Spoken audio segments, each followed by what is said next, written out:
Olho em tudo e sempre encontro a ti. Estás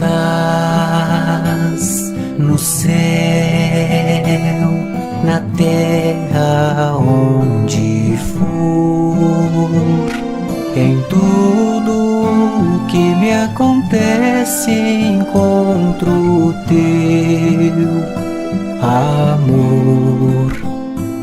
Já não se pode mais deixar de crer no teu amor. É impossível não crer em ti, é impossível não te encontrar, é impossível não fazer de ti meu ideal. É impossível não crer em ti, é impossível não te encontrar, é impossível não fazer de ti meu ideal.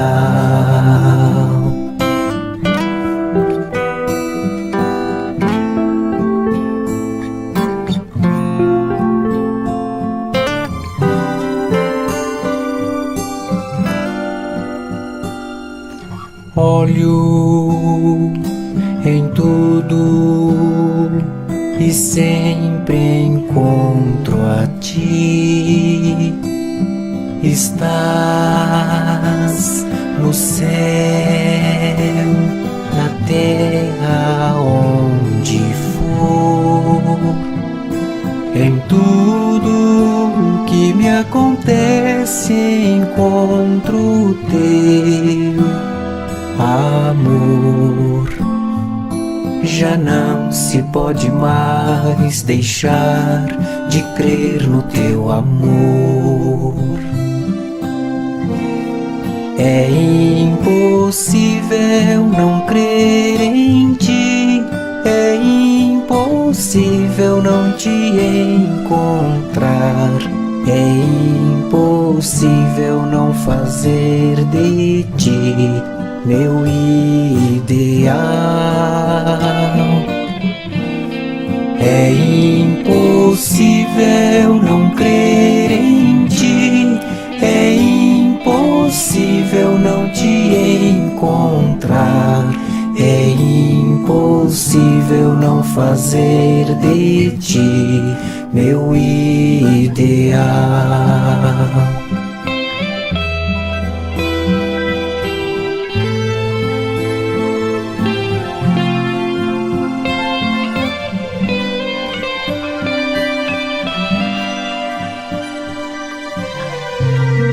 É impossível não crer em ti, é impossível não te encontrar, é impossível não fazer de ti meu ideal.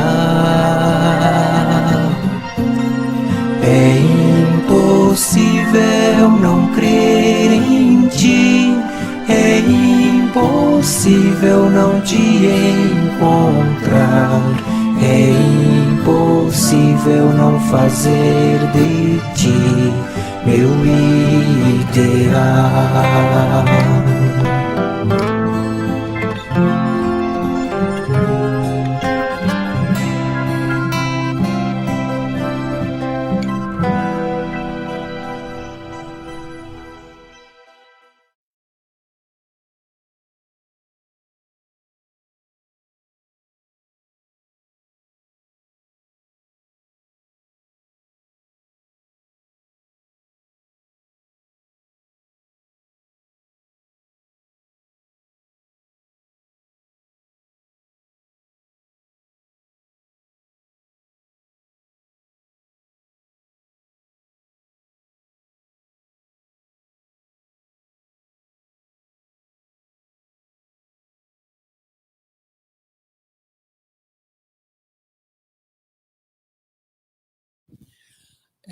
A nossa palestrante é prata da casa, a Luciana Cardoso, certo? Ribeiro. Cardoso, eu sei que é. E ela é filha da Sandra, para quem não sabe. Seja muito bem-vinda. Obrigada. Boa noite. Trouxe uma colinha e vou ficar com minha colinha na mão, tá? Meu roteiro, como disse minha amiga. Não vou descer, não.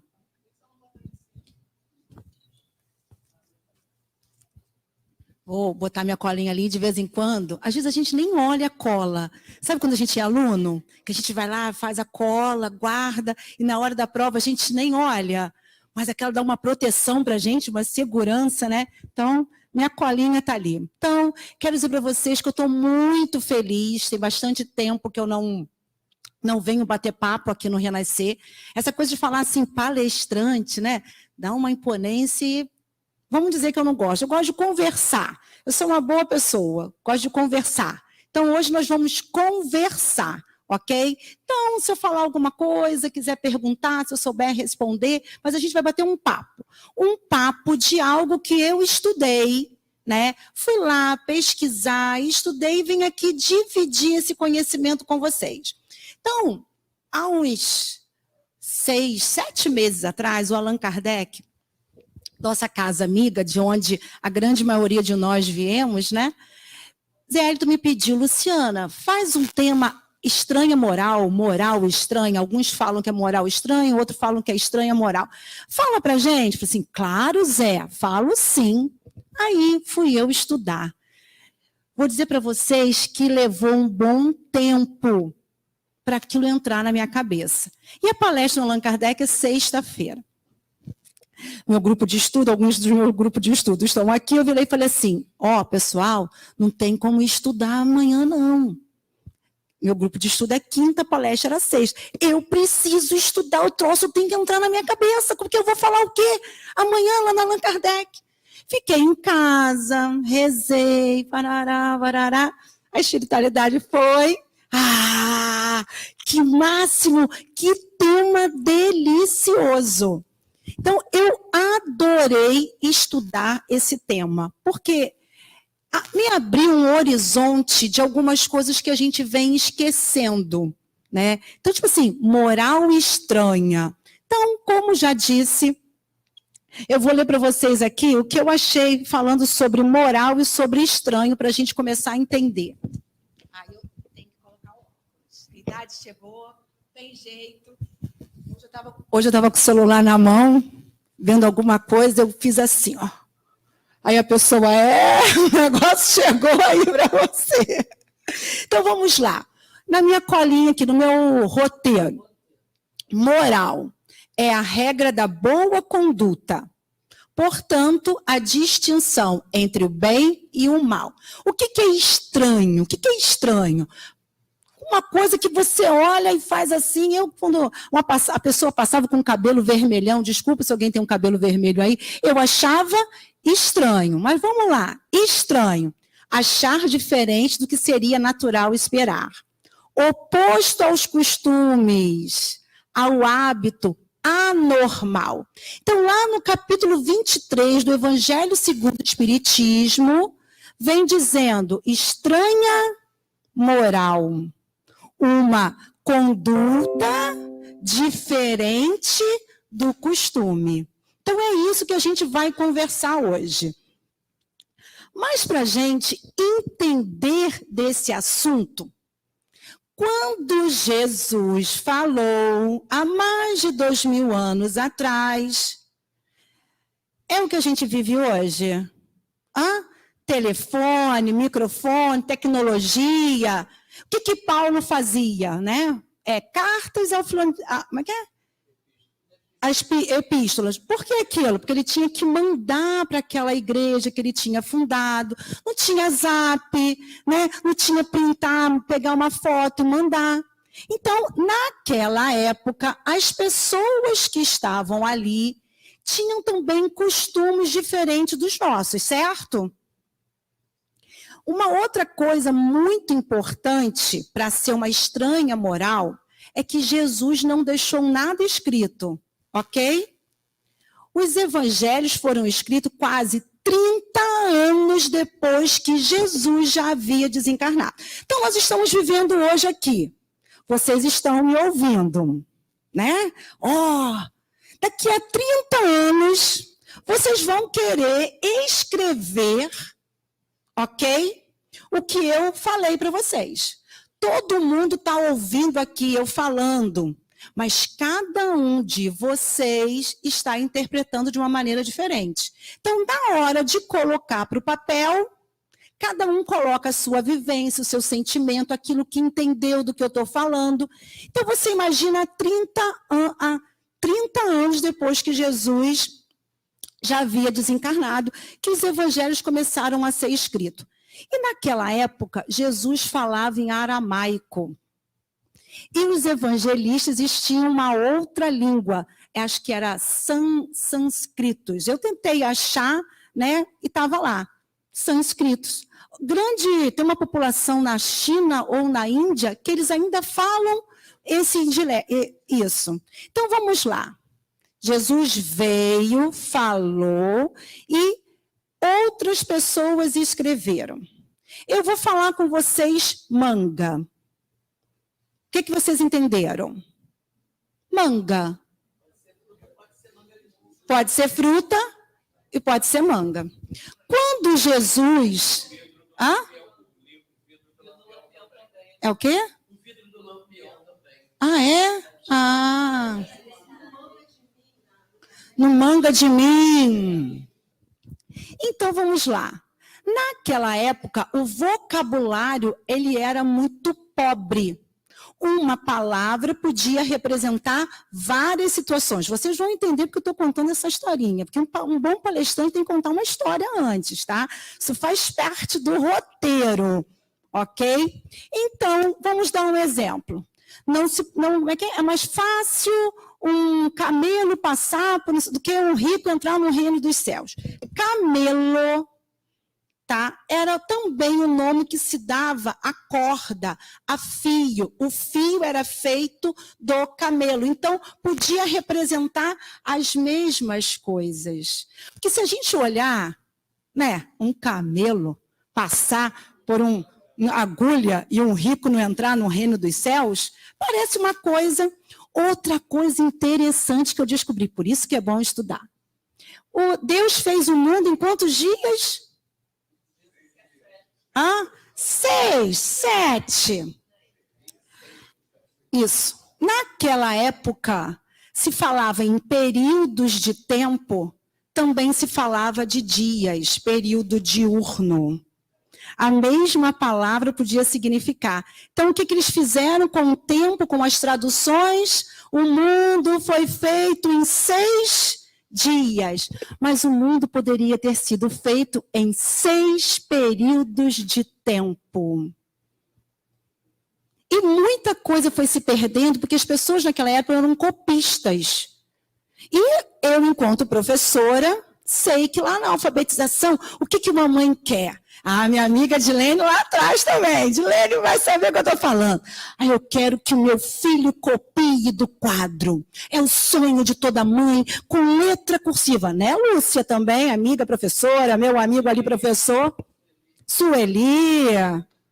Só que copiar é só um desenho. Você olha para o quadro que está escrito e desenha no caderno. E foi isso que aconteceu também. Havia muitos copistas. Então, eles escreveram e dava para Beth, para Solange. Cada um copiava. E copiava aquilo que estava entendendo. Com isso, o evangelho veio tendo muitas transformações.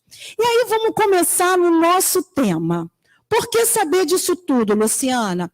Porque lá, no capítulo 23 do Evangelho segundo o Espiritismo, tem escrito assim, em qualquer evangelho no Novo Testamento. Tem que colocar o óculos, gente. Começa assim, odiar pai e mãe. Isso combina com Jesus? Odiar pai e mãe? Mas ele diz o seguinte: se alguém vem a mim e não odeia seu pai, sua mãe, sua mulher, seus filhos, seus irmãos e suas irmãs, e mesmo a sua própria vida, não pode ser meu discípulo. Então, eu tenho que odiar minha mãe, que não está aqui hoje, porque está lá no aniversário do meu sobrinho. Graças a Deus, ela não precisa saber disso, né? Eu tenho que odiar o meu irmão, o meu marido, o meu sobrinho, a mim mesma, para ser uma discípula de Jesus. Combina? Não. E ele ainda continua assim: e todo aquele que não carregue sua cruz e não me segue, não pode ser meu discípulo. Isso não é estranho? Mas vamos voltar. Vieram várias traduções. Naquela época, odiar significava amar menos. Não dá um outro tom? Então vamos ler com outro olhar. Se alguém vem a mim e não ama, amar menos seu pai, sua mãe, sua mulher e sua própria vida, poderá ser meu discípulo. Eu tenho que amar menos. Isso significa que eu tenho que abandonar meus pais? Não. Eu fiz uma outra cola. Fiz um monte de cola hoje. E aí, sabe o que eu percebi com a minha cola? Que a minha letra teve que aumentar um pouco mais para eu conseguir enxergar, porque senão eu não ia ler aqui para vocês. Então, vamos lá. Está lá dizendo que eu tenho que amar menos o meu pai, a minha mãe e meus irmãos. Vamos prestar atenção. Jesus falava para um povo que, eu anotei aqui, porque eu não queria esquecer nada. Viu? Da prefeitura, rascunho, hein?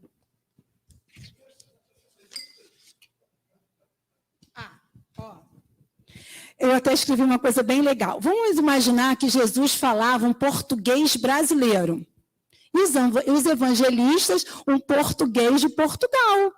É a mesma coisa? Se eu falo fila aqui, é uma fila. Se eu falo fila em Portugal, é uma outra coisa bem diferente. Mas vamos lá. Qual era o povo daquela época? Vocês vão entender onde eu quero chegar. A escravidão política, social, econômica, de credo e de raça. A família era submetida ao patriarcado soberano e, às vezes, cruel. É para esse povo que Jesus estava falando. Não é para nós estávamos lá, a gente era aquele povo. O paganismo, culto a vários deuses, entrava em decadência. Os sacrifícios das pessoas estavam deixando de existir. Então, o que Jesus quis dizer? Que para seguir a ele, aquele povo tinha que deixar, muitas vezes, a sua família. Porque a família daquela época não era a família que entenderia a mensagem daquele Cristo. E nós hoje estamos aqui. Quem está aqui, eu só vi que tem 2 pessoas, né, que levantaram a mão, que estão aqui pela primeira vez. A grande maioria dos rostos que eu venho são pessoas que já seguem a doutrina espírita, ok? A nossa vida é essa? Não. A nossa vida é no plano espiritual. A gente vive uma consciência coletiva do materialismo, né? Eu tenho que fazer, eu tenho que viver. Eu estava até sábado num curso e a pessoa sorteou uma cartinha e falava, uma coisinha e falava assim, ganha, ganha. Vocês já ouviram falar nisso? Ganha, ganha. Aí minha mãe sempre disse assim, Luciana, ela é legal, porque ela não sabe, eu vou lá e pergunto. Ei, o que é isso? Ganha, ganha. Na página aqui, lá no finalzinho, dizia assim, que a moral, ela tem que ser a gente tem que fazer o bem por nós e para todos. Ganha, ganha é quando eu ganho e todo mundo ganha. Só que a gente, num momento coletivo, de consciência coletiva que a gente vive uma lei da vantagem. Se eu quero ganhar e quero que Lúcio ganhe também, ela vai olhar e vai dizer assim, ai, que garota boba, ela tem que levar vantagem. Ou o próprio Lúcio vai olhar para mim com outro olhar. Então, era isso que Jesus precisava desconstruir naquele momento.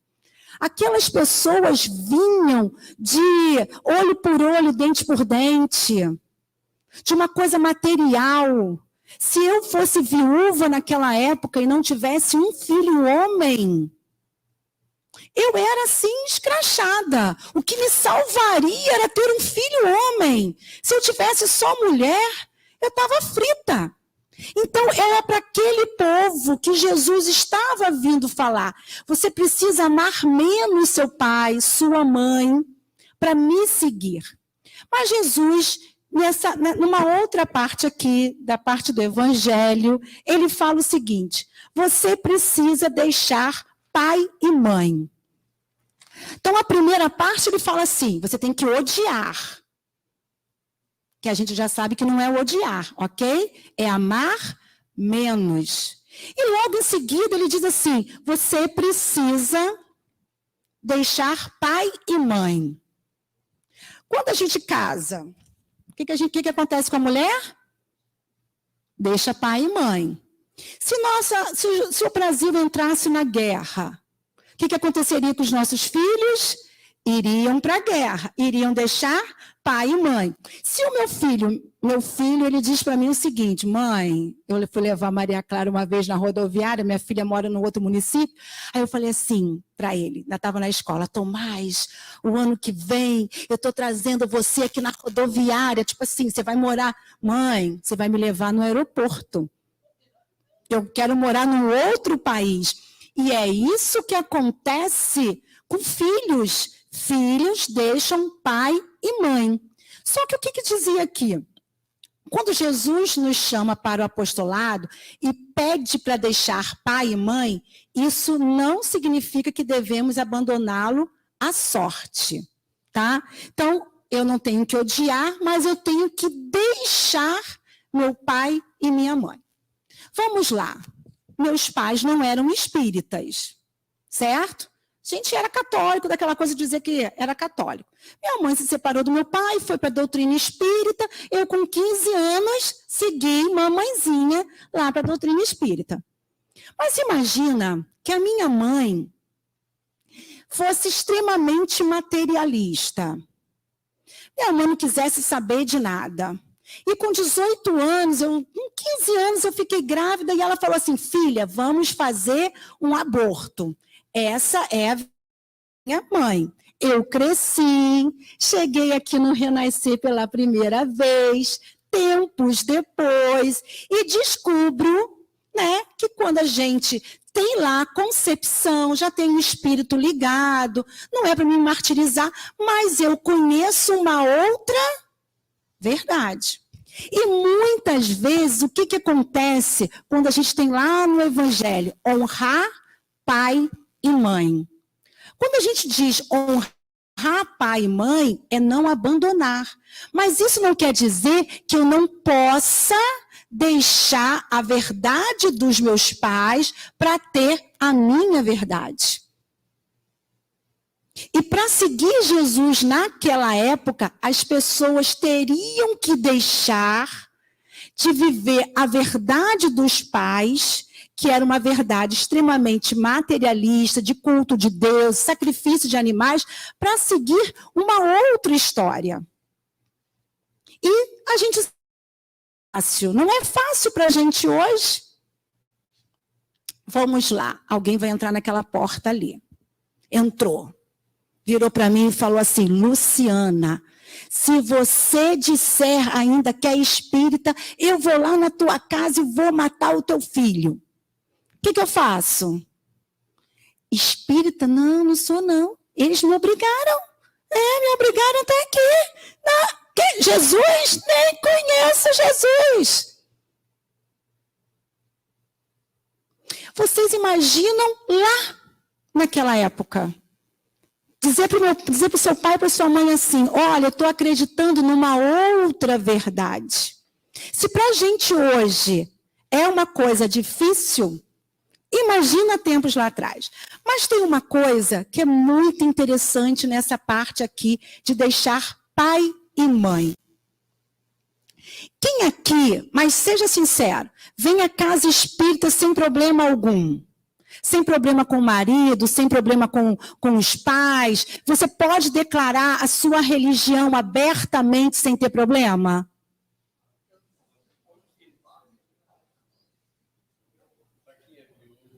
Para quem é viúvo, solteiro? Mas será que isso é uma verdade para todo mundo? Hã? Eu sou espírita desde novinha. Então, meus amigos sempre souberam que eu sou espírita. Mas eu já vi muita gente que é comerciante não declarar religião para não perder cliente. Mas é muito comum. Ou dizer assim, eu sou espírita kardecista. Quem diz isso não é espírita e não estuda. Eu sou espírita. Mas, Luciano, o que vão pensar de você? Pensa o que quiser, cara. Não vai me ver vestido de branco sexta-feira, não vai me ver com determinado vocabulário. Mas aonde eu quero chegar com isso? O que diz aqui? E o que tem essa questão de deixar pai e mãe? Aí a gente tem que deixar pai, mãe, filho e marido aqui também. Olha só. O que se prende daí é que devemos nos preocupar com a vida futura, a vida religiosa. Esta tem para nós mais importância do que os nossos parentes e amigos. Quantas não são as pessoas que não podem frequentar uma religião porque um dos seus familiares não o permite? E isso é mais comum do que a gente imagina. É a mesma coisa que o cara, quando quer ir para o futebol, e a mulher fala, você vai para o futebol? De novo? Você vai para a casa espírita? De novo? E aí tem olha só, quantas são as pessoas que vão escondidas a um centro espírita? E por que não proclamam abertamente sua religião? Simplesmente para não perturbar o ambiente doméstico. Tudo bem que faz isso. Mas olha só o que Emmanuel diz. Renunciar por amor ao Cristo é perder as esperanças da terra conquistando as do céu.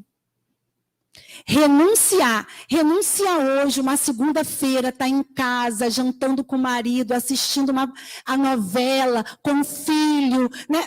Renunciar a isso para estar aqui num grupo de estudo, no plantão de passe, é renunciar às esperanças da terra, conquistando as do céu. E aí a gente vai olhar, domingo tem campanha do quilo de 8 a meio-dia na casa. Ah, Luciana, domingo é o único dia que eu tenho para ficar com meu marido. Ah, Luciana, domingo é o dia que eu tenho para dormir até mais tarde. Ah, Luciana, domingo. O que essa pessoa, que muitas vezes sou eu também, estou declarando? Que eu estou renunciando ao Cristo para viver algo material. Mas ele diz uma coisa ainda mais importante. E ele fala assim, renunciar ao Cristo é perder...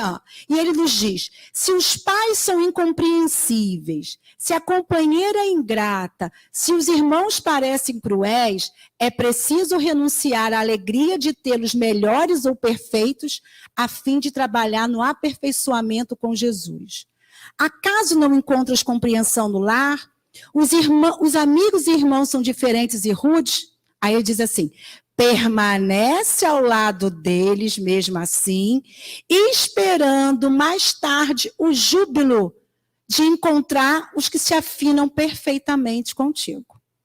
Então, a gente vive uma vida extremamente material, mas na hora de desencarnar, a gente quer encontrar os afins daquilo que a gente acreditou uma vida inteira.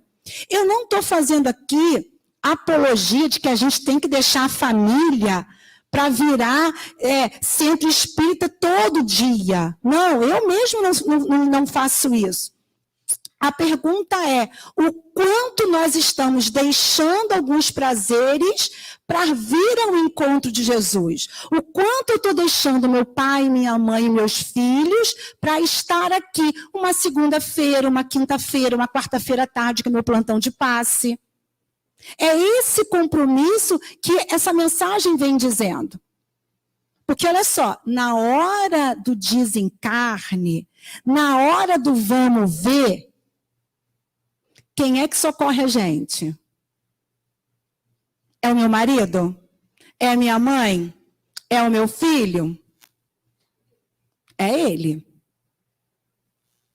Só que na hora da gente declarar isso, outras coisas vêm em primeiro lugar. A minha mãe tem uma amiga que quando Maria Clara vai fazer prova, ela fala assim, Ivone, reza por Maria, que Maria vai fazer prova hoje. Ivone vai lá e reza. Esses dias, mamãe virou para Maria e falou assim, Maria, Ivone está precisando que você, não sei se era Ivone ou se era uma outra pessoa, está precisando, faz uma prece aí. Aí Maria Clara respondeu assim, vó, daqui a pouco eu faço. Ela, ok.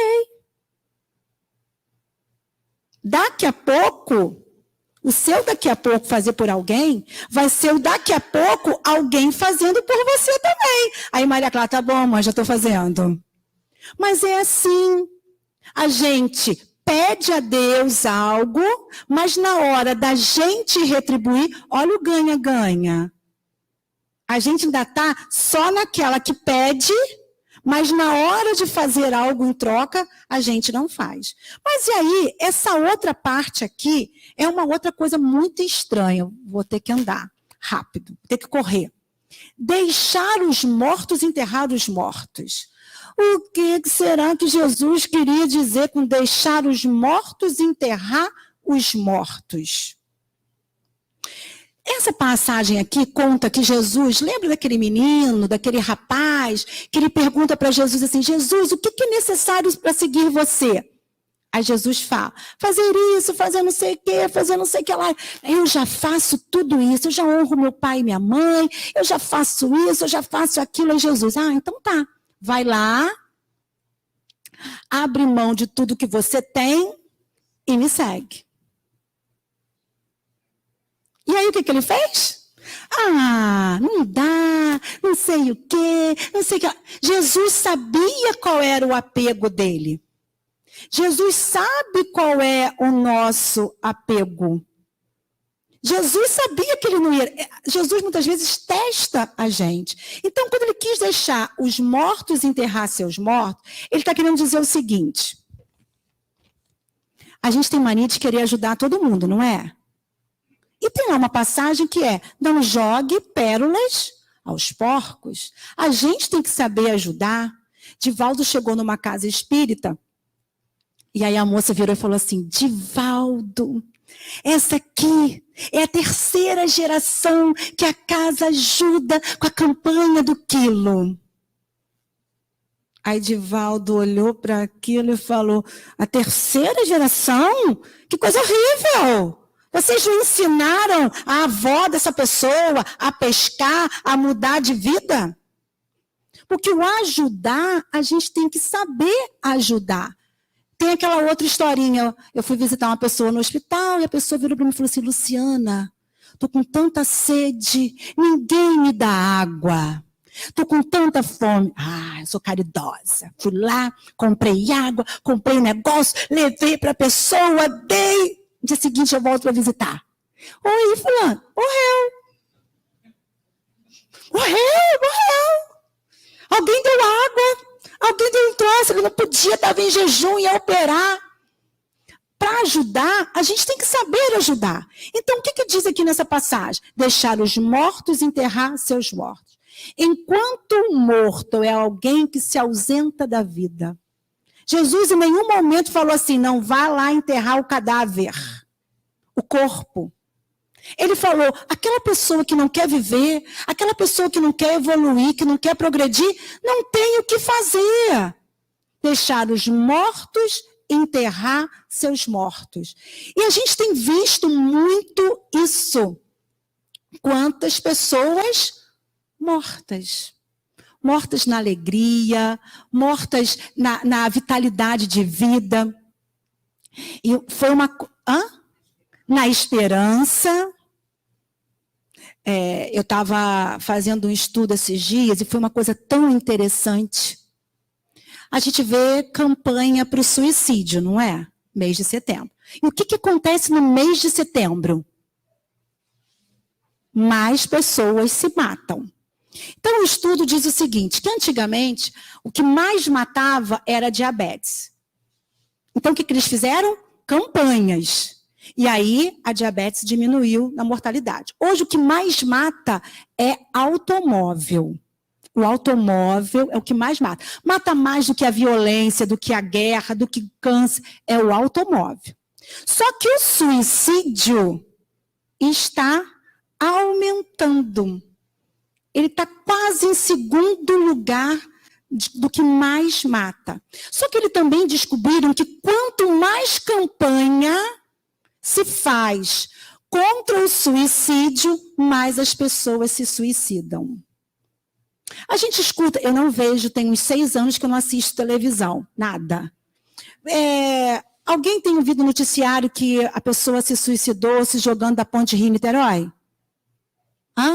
Todo dia. Só que há um combinado entre eles de não mais divulgar. Há um combinado entre jornalistas que quando acontece assim, do fulano ter se suicidado, até mesmo pessoas, né? Eles não ficam, fulano se suicidou. Eles falam, mas de uma outra forma, porque eles descobriram que quanto mais se fala de suicídio, mais as pessoas parece que incentiva, parece que abre alguma coisa.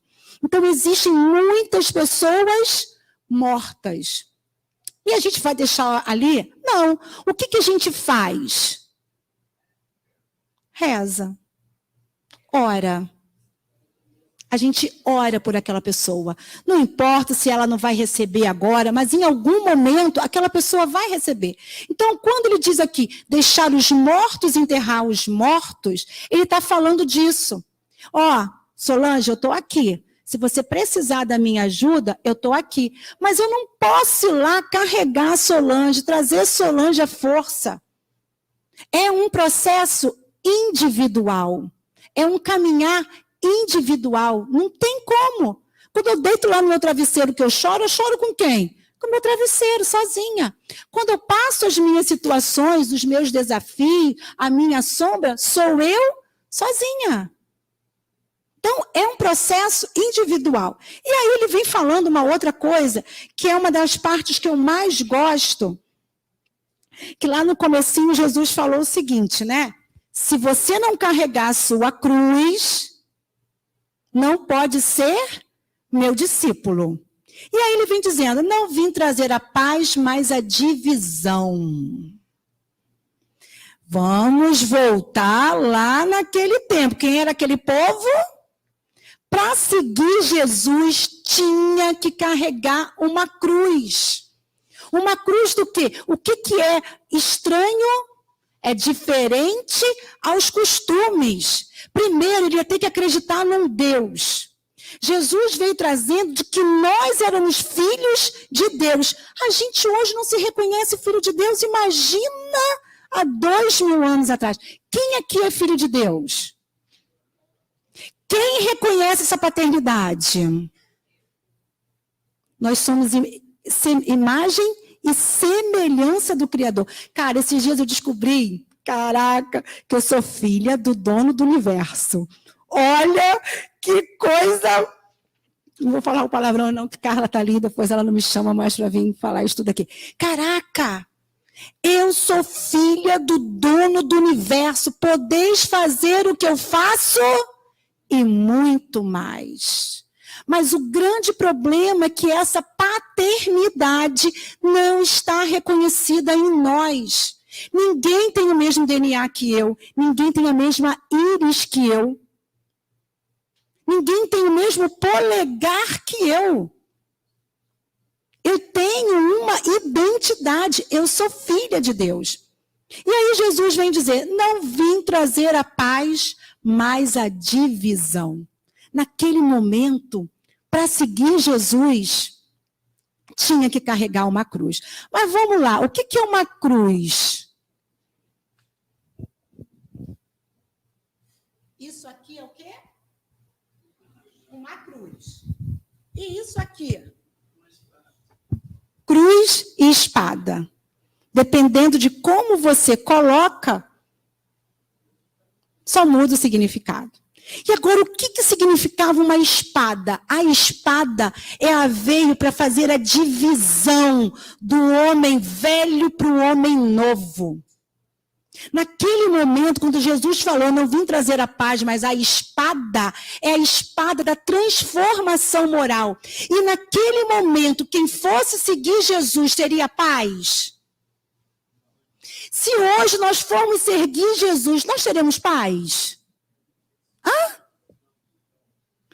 Muitos dos nossos parentes não iam nem entender. Vamos fazer, Carla, um Natal na casa espírita? Vocês são fanáticos. Vocês são isso. A nossa própria família não entende. Gente, quando eu digo hoje, para vocês verem como as coisas estão tão distorcidas, quando alguém fala assim, vamos sair para beber? Eu falo, vamos, mas eu não bebo. Você não bebe? Você não bebe nada? Não, não bebo. O não beber hoje se tornou uma coisa estranha. Vamos fazer isso. Me desculpa, mas eu não faço. Não faço. Seguir Jesus hoje é algo estranho. As pessoas iriam se chocar. As pessoas me deixam de convidar para determinado lugar porque eu não bebo.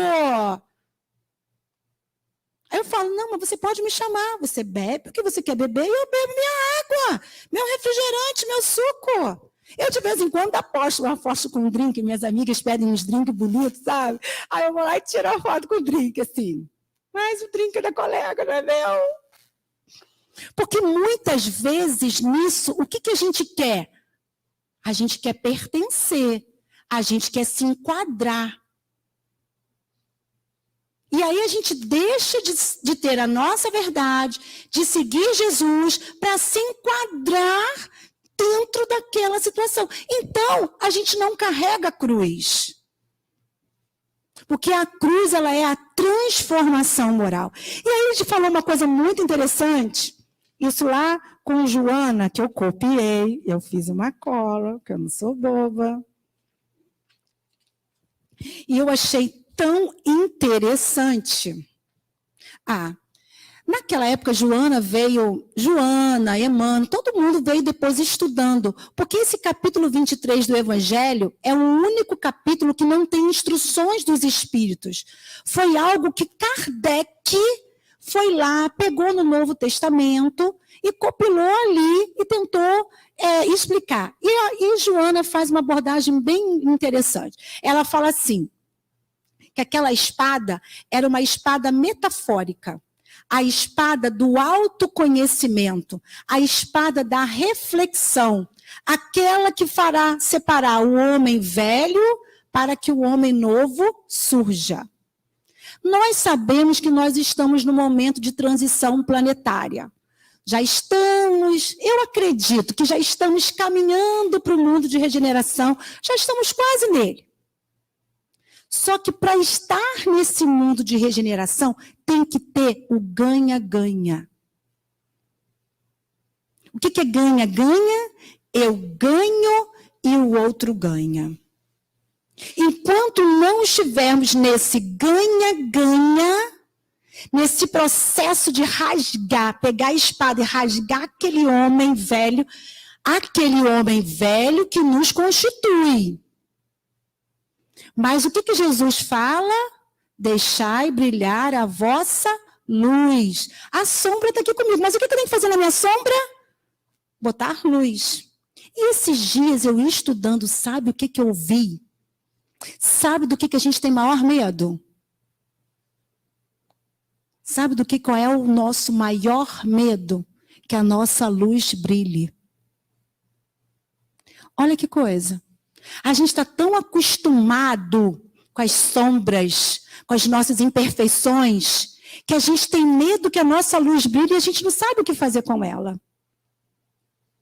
Olha que coisa estranha. Só que aí a gente tem que fazer essa reforma íntima. Eu já estou com o pé lá no mundo de regeneração. E o que o mundo de regeneração espera de mim?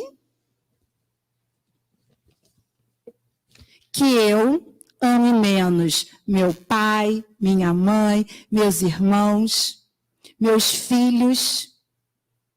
O que o mundo de regeneração espera de mim? Deixar meu pai e minha mãe para viver, quem sabe a minha verdade. Deixar pai e mãe não é abandonar. É deixar os mortos e enterrar seus mortos. E carregar a minha cruz. Só que cruz, gente, não tem que ser pesada. A gente não tem que ter sofrimento. Não tem que ter aquela coisa, eu tenho que sofrer. Porque durante muito tempo, a gente tinha no movimento espírita, que não era na doutrina espírita, que para evoluir tinha que sofrer. E eu perguntava assim, Senhor, que horas vai chegar a minha prova?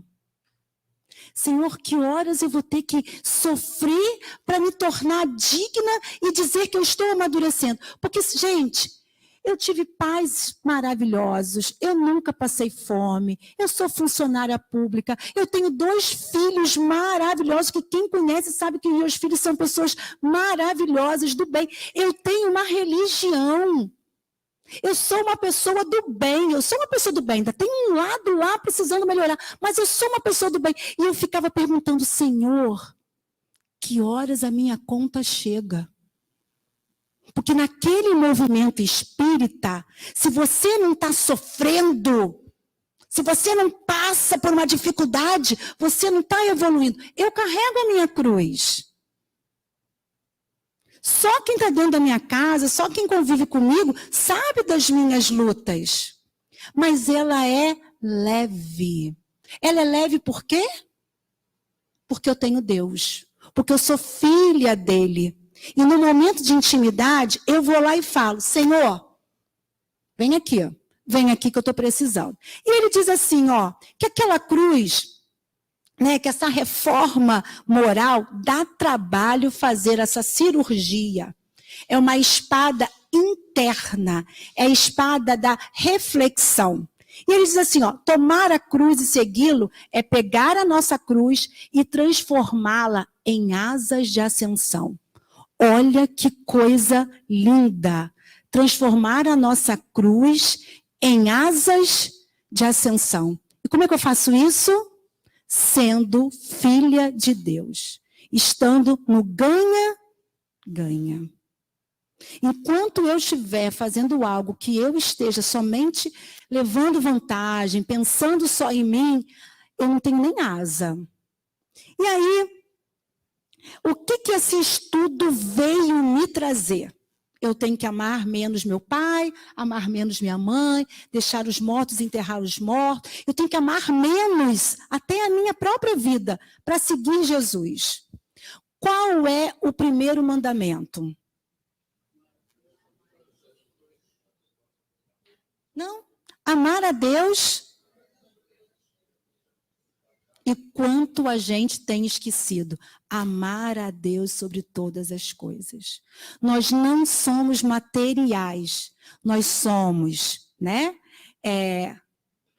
até esqueci. Somos seres espirituais vivendo uma experiência material, mas a gente está vivendo uma experiência material e achando que nós somos matéria. Então, para amar a Deus sobre todas as coisas, sobre a mim, sobre os meus filhos, sobre os meus pais, sobre qualquer situação. E esse primeiro mandamento tem sido esquecido. Porque a gente só tem lembrado de Deus quando as coisas estão dando errada. Quando eu vou abrir um negócio, quando eu vou mudar de religião, quando eu estou com uma situação no trabalho, ou quando eu quero fazer um novo empreendimento, eu converso com Deus? Eu peço orientação a Ele, ao meu amigo espiritual? Não. Eu olho a vantagem. Mas depois que tudo dá errado, eu me ajoelho e oro. E ele, como um bom pai, vai fazer o quê? Tá bom, Luciana, vamos lá de novo. Então, o que me chamou a atenção nesse estudo, nessa estranha moral, é que a gente precisa amar a Deus sobre todas as coisas. E sobre também a nossa família. Não é abandonar, pelo amor de Deus, eu não estou falando que a gente tem que abandonar e viver enfurnado dentro da casa espírita. Mas a gente tem que olhar para Deus com outro olhar. E a coisa que mais me deixou assim, que me fez uma outra pessoa, foi aos 15 anos, na minha mocidade, a minha orientadora de mocidade falar assim, você pode rezar em qualquer lugar. Porque eu vinha de um catolicismo, né, que eu tinha que ajoelhar, que eu tinha que determinada situação, nada contra o catolicismo, tá? Uma religião belíssima, que eu vou, eu assisto missa, eu gosto. Mas descobri que eu podia lavar a louça e estar orando, que eu podia estar dirigindo e estar orando, que eu podia estar não sei aonde eu estou orando. E aí aconteceu uma situação, 2 situações para terminar. Teve o parque de exposição agora, né? E eu trabalho na Secretaria de Educação, precisei ir lá trabalhar. Aí tem banheiro químico, né? A gente vai no banheiro químico. Fui lá no banheiro químico, saí do banheiro químico, virei para minhas amigas e falei assim, estava agradecendo a Deus pela semana incrível que eu tive. Aí, dentro do banheiro químico?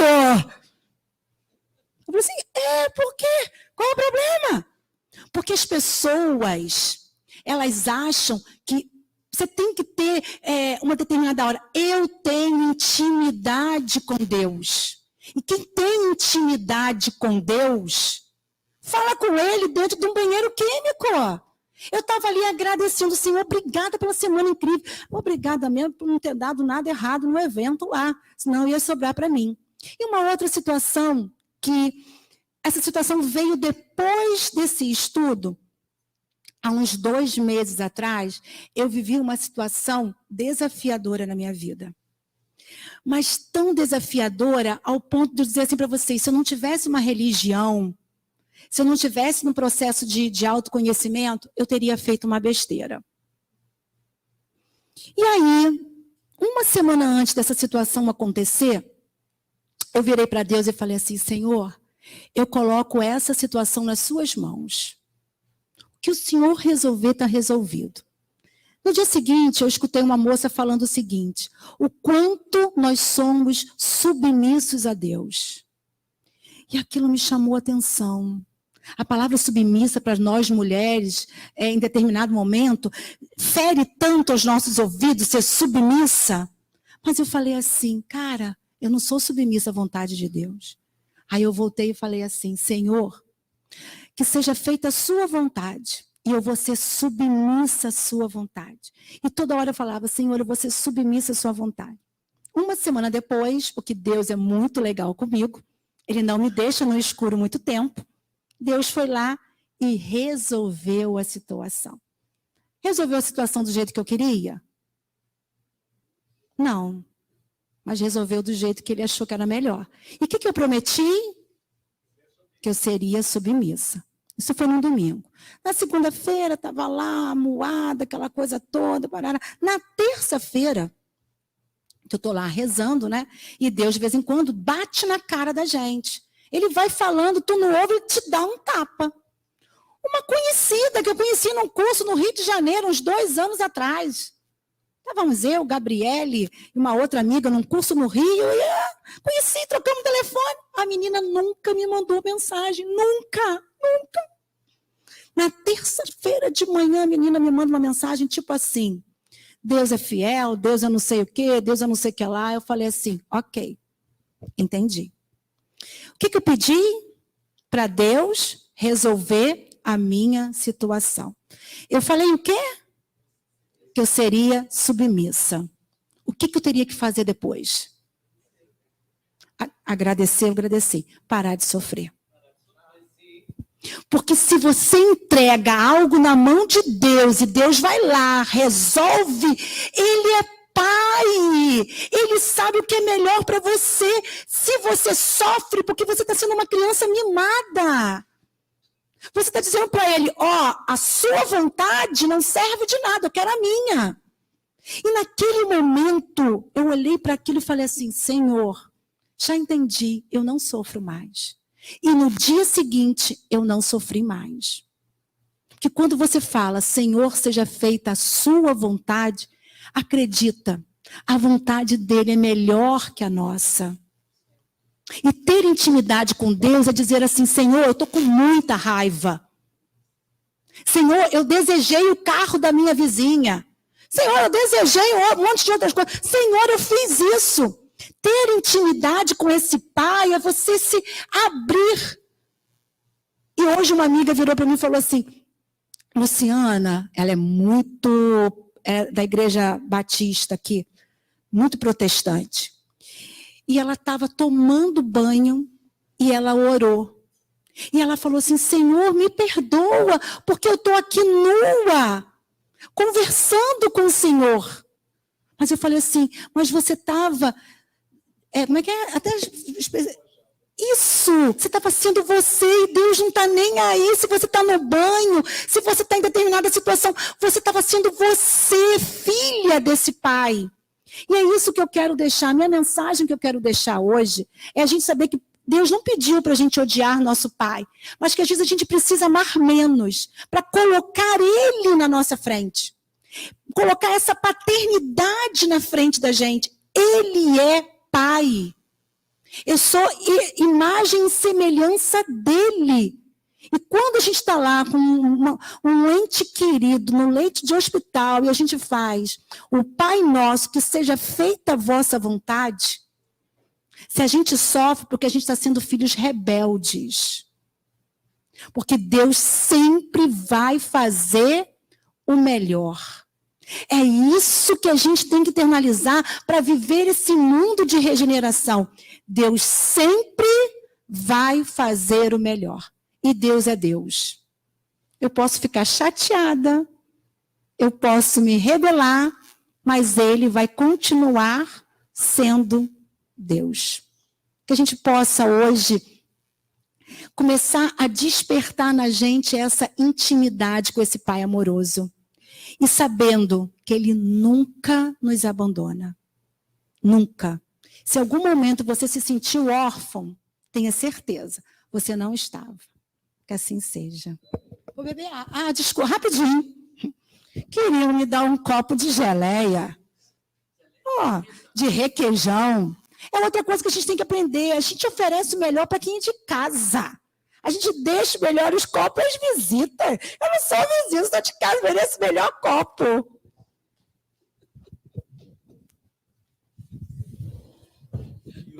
Obrigado, Luciano. Vamos ao nosso segundo momento, o momento do passe. Eu pedi... tem um sorteio que ela...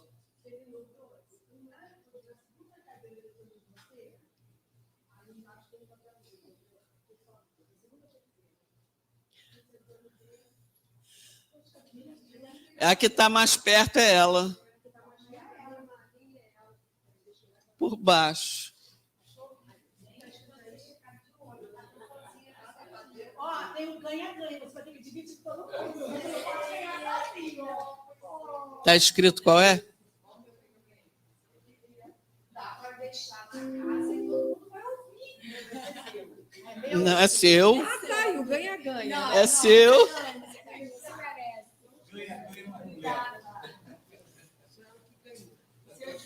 Edgar ali.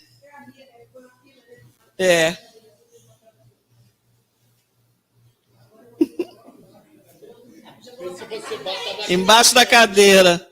Mas na frente é tudo da casa, aí ela não bota. Não. Bom, por acaso são, né? Tem que ser ganha-ganha. É verdade, tá bom.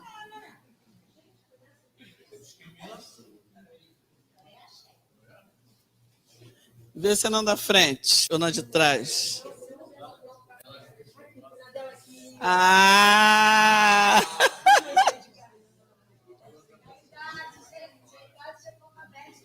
Chegou.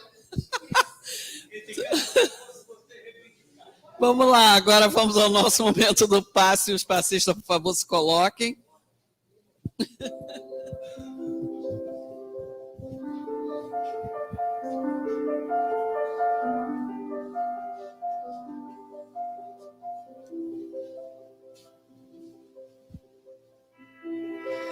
Então, vamos soltar os nossos braços, as nossas pernas, sentar o mais confortável possível, sabendo que o nosso anjo da guarda está ao nosso lado, tantos familiares, amigos espirituais de outras vidas, estão aqui com a gente, para receber também. Receber o nosso pensamento, o nosso carinho, receber a nossa energia, nosso fluido vital. E nesse momento pedimos à espiritualidade amiga, aos coordenadores da palestra pública, aos nossos amigos plantonistas e a tantas outras pessoas, Senhor, que frequentam essa casa, escola e hospital. Que possamos todos, Senhor, sair ganhando com esse momento. Esse momento onde há uma troca linda, uma troca de energia, onde todos nós que estamos abertos, sintonizados, saímos ganhando. A esse momento, Senhor, tão especial, que viemos renovar a nossa energia, os nossos fluidos, os nossos pensamentos, o nosso conhecimento, a nossa boa vontade. A esse momento, Senhor, tão especial. Nesse momento que sentimos assim tão de pertinho o abraço, o carinho, a proteção. Como somos protegidos, como somos amados. Todos nós aqui, Senhor, dos dois planos da vida, te agradecemos. Agradecemos, Senhor, por tanto amor, por viver num país maravilhoso, por viver numa cidade encantadora, por ter, Senhor, uma religião que consola. Gratidão, Senhor. Gratidão porque temos uma religião. Gratidão, Senhor, porque já estamos no caminho do bem. Gratidão, Senhor, porque já nos reconhecemos como seus filhos. Filhos queridos, filhos amados, filhos protegidos. Filhos, Senhor, em processo de evolução, de construção, de transformação, em processo de conhecimento, em processo, Senhor, de cura. Não somente uma cura do corpo físico, mas uma cura moral. Gratidão, Senhor. Gratidão porque nessa vida, nosso olhar, o nosso bem-querer, já deslumbra outros horizontes. A gente já deslumbra, Senhor, uma vida melhor, uma vida de paz, uma vida de trabalho, mas de trabalho no bem. Que possamos, Senhor, ser instrumentos da Tua paz, da Tua palavra, do Teu amor em cada local. Em casa, na família, na casa espírita, na via pública. Que o nosso Senhor, que a nossa luz possa brilhar. Brilhar não para ser uma coisa de vaidade. Brilhar, Senhor, para mostrar o caminho a outras pessoas. Ajudando a outras pessoas a brilharem também. Gratidão. Muito obrigada mesmo, Senhor, por esta vida. Muito obrigada pela minha família. Muito obrigada pelo meu corpo físico. Mas agradeço ainda mais por essa religião. Sou muito feliz, Senhor, por ser espírita. Fique conosco, hoje, agora e para todo sempre. Que assim seja.